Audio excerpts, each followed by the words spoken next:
আগামী নির্বাচনের জন্য জামায়াত ইসলাম, ইসলামী আন্দোলন ও হেফাজতে ইসলাম সহ ইসলামী দলগুলোকে নিয়ে বৃহৎ ঐক্য গঠনের কাজ চলছে বলে জানিয়েছেন বাংলাদেশ খেলাফত মজলিসের মহাসচিব ও হেফাজতে ইসলামের যুগ্ম মহাসচিব মাওলানা মোহাম্মদ মামুনুল হক।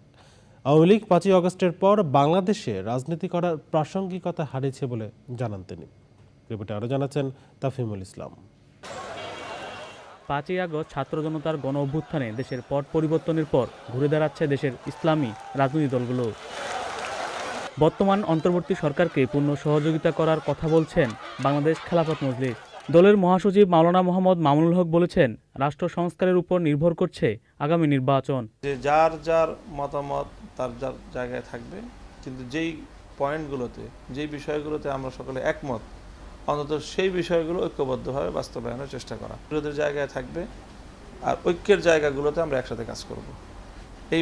এই ভিত্তিতেই আসলে মূলত জামাত ইসলাম সহ বিভিন্ন মতভেদী পক্ষগুলো মতৈক্যের মূল জায়গাগুলোকে বেস ধরে, এটাকে বুনিয়াদ ধরে একসাথে কাজ করার চিন্তা।